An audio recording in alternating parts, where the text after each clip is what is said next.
Magic Resistance BX style. Well, whatever it is. It's the way I run things, man. I do like a AD&D lot. So I had posted in a forum about OSR workshop about some ideas I read from an email I get from a zine, Yum DM or something. It was talking about doing a D20 plus level to simple row as opposed to doing percentile. I was going to use percentile. I'm getting ready to introduce eventually some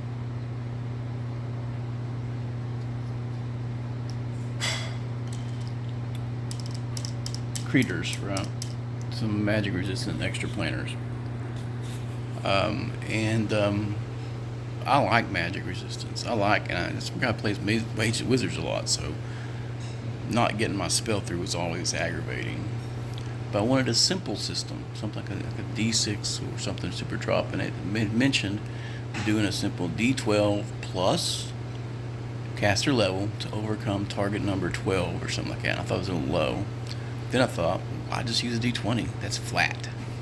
Why use something that's flat? We always speak of the greatness of the bell curve. Why not run 2d6?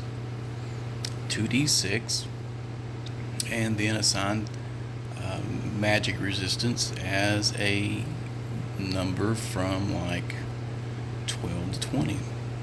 Right? Maybe have certain creatures more magic resistant than others. Demons more magic resistant than devils or something. I don't know. Or old school essentials puts magic resistant as a +2 to saves, and I think that is really, really low, like inconsequential. So another option was +10 to saving throw, and getting a flat save versus anything that doesn't give a saving throw. And if the save was 10 or higher, no ill effects, no half damage or nothing. And I thought, that's more math for me. I'd rather just do the straight. If you don't get through the magic resistance, they don't have to make a saving throw. So I'm leaning towards D20, 2d6, or 3d6 plus level to overcome. And I just got to figure out what I want to do for the range. And I'm thinking 2d6. If the average magic resistance is 12, and you roll 2d6 plus your level, that means a first level guy, a first level caster, would have to roll 11, and a 10th level caster would have to roll 2 boxcars. So not as powerful as you think, but certain creatures would have like 18s or 20s. Very rare, very rare, very rare. But I want that roll. I want them to sweat it when they're having to face powerful extra planar creatures. And I think that's the best way to do it. So I'm really leaning towards the 2d6 plus level roll, and this assigning 12 to 20, depending on the type of creature it is. Just kicking it out there.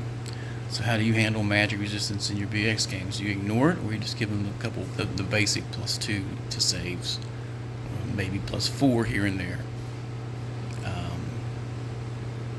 That makes it quick and easy, but they're not ever going to have that where they just shrug off the spell.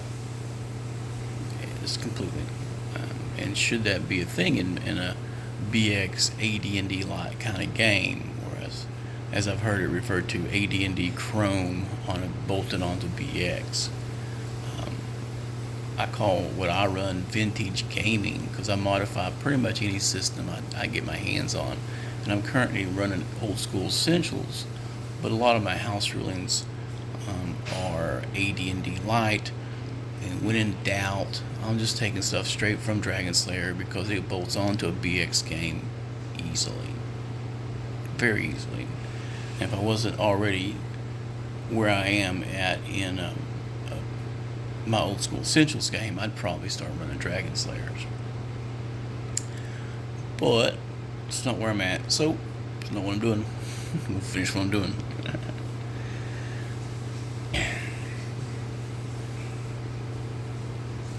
Not a lot of interaction on a lot of these Discord forums, so we end up doing what we used to do, just kick it around our own heads and make our own decision. Input not needed, because you're not getting the input in the manner, in the timely manner that you want, and usually you get a lot of curmudgeonly stuff that's, this is how I do it, and this is the one way, and I always laugh. I'm like, sure, whatever, dude. I'll just ask what you thought. Not, please don't condescend to me. I don't care. It is what it is. People want to people. But I was kicking that around this morning. I'm leaning towards the 2d6 plus level, with most numbers being 12 to 18. So if you're like a 6th level or higher wizard, you're not going to worry about it that much. And let's be honest, most of our BX games, 6 to 7 is probably where they're going to make it. Most wizards don't make it that far. Those low hit points and low AC make it very hard unless you're very skulky or very super cautious. Or actually invest in some of these protection spells. I got a couple wizards in my game, a couple magic users. I'm like, you start thinking outside the box, guys, or you're going to get killed. A lot of my players like run multi-class characters. A lot of my guys are enamored by elves and half-elves. And I've always had to deal with that in my games, and it's cool. People who want to play multi-class humans, though, I'm like, not so much. That's the perk of being a demi-human. Level limits and multi-classing. Suck it up. If you want to be Conan, be Conan. If you want to be Gandalf, be Gandalf. Yeah, people will people. But alright, guys. I'll throw that out there. I'll talk to you later. And game well, game often. Get your game on.